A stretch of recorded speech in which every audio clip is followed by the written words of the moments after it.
السلام عليكم، ازيكم عاملين ايه واخباركم ايه؟ يا رب تكونوا دايما بخير. معاكم نريمان من قناة ارت هوم.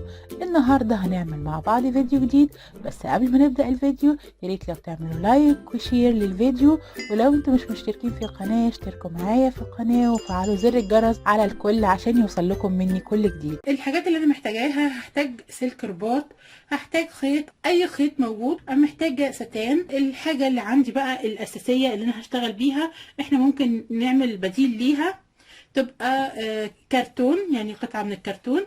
بس انا لقيتها في السوق بصراحة، كنت في السوق ولقيتها عجبتني جدا. دي اللي هي بتحط عليها العيش وبتتحط بيدخل العيش في الفرن. دي انا لقيتها جبتها ب10 جنيه، والكبيرة منها شوية كانت ب15. وان شاء الله هعمل معاكم فيديو تاني للكبيرة بس بشكل مختلف عندي.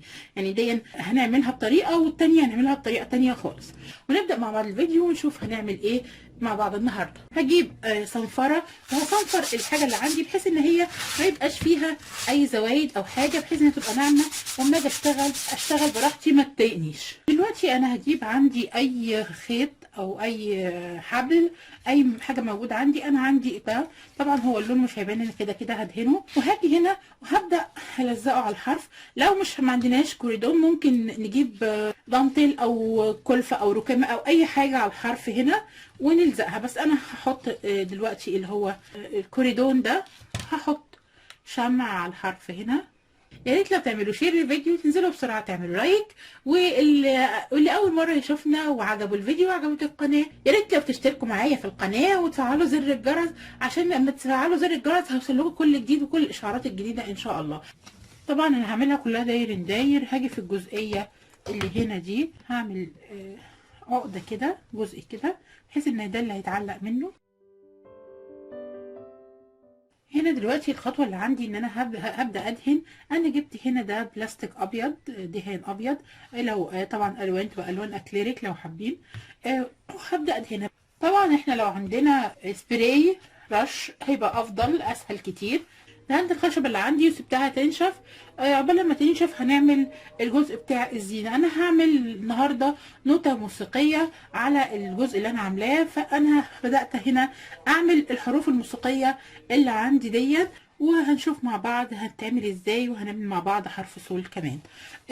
اللي هحتاجه، هحتاج سلك رباط، وهحتاج الخيط اللي انا هشتغل بيه. هنعمل اللون اللي احنا حابينه. انا هنا هون هعمل باللون اللي هو التركواز دون. هجيب سلك رباط، هبدأ اقص حتة كبيرة شوية عشان السلك رفيع، فانا هعمله مجوز. لو الخيط عندي تخين شوية ممكن ما اعملش السلك مجوز، ممكن اشتغل بالخيط على طول. فدلوقتي هاجي كده وهبدأ هبرم السلك ده على بعضه بالشكل ده كده، وهاجي هنا كده وهبدأ الف. فهجيب الخيط اللي عندي وهبدأ الفه بالشكل ده كده على زي ما احنا شايفين السلك كله. ممكن كل فترة كده نبدأ نحط شمع بحيث ان هو ما يفكش مننا.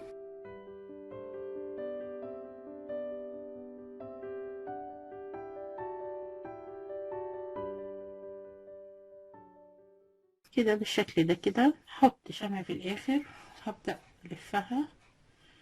هاجي هنا هزود شوية الخيط بحيث ان انا هعمل الجزء اللي هو ده، هعمل طبقات خيط فوق بعض كده. وهاجي في الناحية التانية وهبدأ هتنيها على مبطط شوية كده بالشكل ده كده اهي، عشان اعمل العلامة الموسيقية بتاعتي. انا كده عملت العلامات الموسيقية عندي، عملت 3 كفاية، مش هزود اكتر من كده. اللي هعمله دلوقتي هعمل مفتاح صول. هعمل مفتاح صول ازاي؟ انا ممكن برضه اعمله بنفس الطريقة، بس انا عملته بطريقة مختلفة شوية. هقول لكم عملت ايه. انا جبت الخرطوم اللي هو بتاع احواض السمك، جيت كده جبت سلك رباط وعملته مجوز ودخلته جوه الخرطوم اللي عندي، بحيث ان انا اعرف اتحكم فيه كويس بالشكل ده. وبعد كده جبت الخيط وبدأت ألف عليه الخيط بقى عندي بالشكل ده كده. طبعا احنا هنجيب مفتاح صول المنظر بتاعه من على النت، او انا هرسمه لكم. مفتاح صول بيتعمل كده دايرة ماشي، وهاجي هنا كده ده شكله. هبدأ اعمله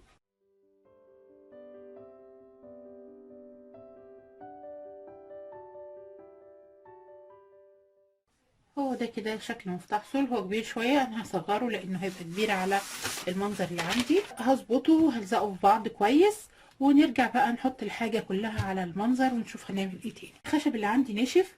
اللي هعمله دلوقتي ان انا هديله سنه تعتيق خفيفه خالص.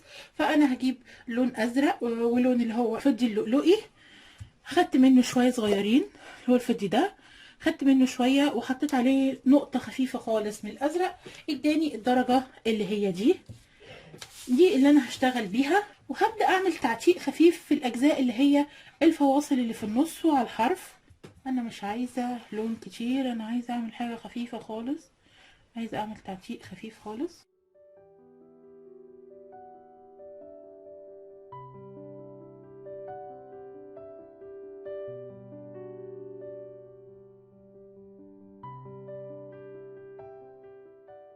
دلوقتي انا كده بعد ما خلصت تعتيق الديكور بقى عندي بالشكل ده كده. دلوقتي هعمل ايه؟ جبت ستان وحطيته بالشكل دون عشان يبقى الخطوط اللي هي الموسيقيه بتاعه النوتة الموسيقيه بتاعتنا. احنا طبعا ممكن نعمل اي الوان احنا حابينها، انا حبيت ادخل الابيض في البينك في التركواز. هاجي هنا هون كده وهبدا هلزق الستان اللي عندي. انا كده لزقتها من الجناب، وهبدا بقى ايه اظبط المسافات عندي بالظبط، وهلزق احط شمع كده.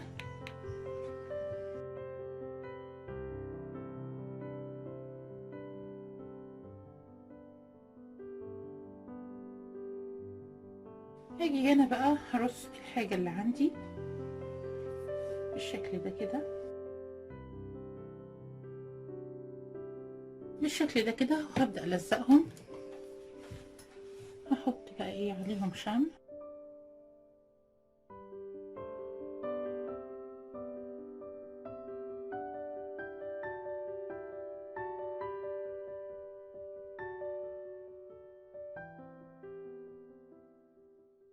هنا كده بعد ما ركبت الحاجة دي هبدأ بقى أزين، أحط ورود، أحط أي حاجة موجودة عندي. أنا هاجي هنا فوق في الجزء اللي فوق ده هجيب خيط. انا هنا هو انا عملت الخيط غرزة سلسلة بالكروشيه. احنا ممكن نعملها نضفرها تبقى ضفيرة عادية، او نجيب حبة خيط نبروهم مع بعض ونعمل بيهم المنظر ده او ستان. وهاجي هنا حوالين دي كده، وهبدأ اعمل الجزء اللي انا عاملاه ده هعمله زي كروسات هنا كده. هنا بقى عندي ورد او فيونكات، عملت فيونكات بالستان، وعندي ورد ده كان في فازة صغيرة، واحنا ممكن نعمل برضو ورد بالفوم. ونبدأ بقى نوزع الحاجة دي عندنا. عندي كمان لولي نص، ونبدأ نوزع الحاجة دي مع بعض.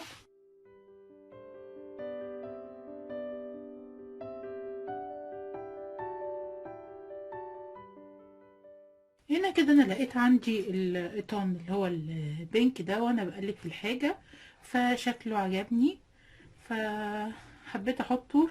ده القطان دون بتاع اللي هو الرباط بتاع الستاير. كانت عندي رباط مفكوك لونه بينك، فده الرباط بتاعه. انا ما برميش حاجة، الحاجة اللي بتبوظ بيبقى ليها استخدام تاني. زي ما احنا شايفين بلزقها معاها.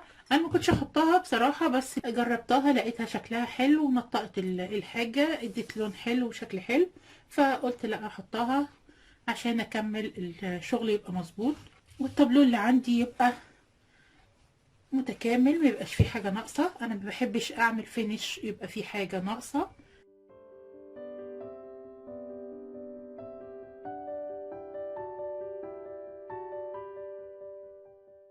كده انا لزقت الورد، وهحط هنا كده لولي نص بحيث ان انا اكمل المنظر اللي عندي.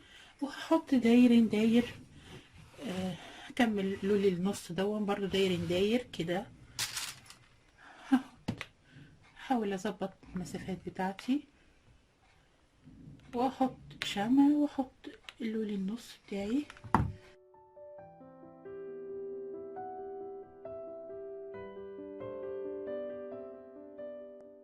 وهنا ده كده الشكل النهائي بتاع التابلو اللي عندي. احنا ممكن نعمله شريط مفاتيح، ممكن نعمل جنشات صغيرة هنا كده اللي هي بتتربط وتبقى علقة مفاتيح.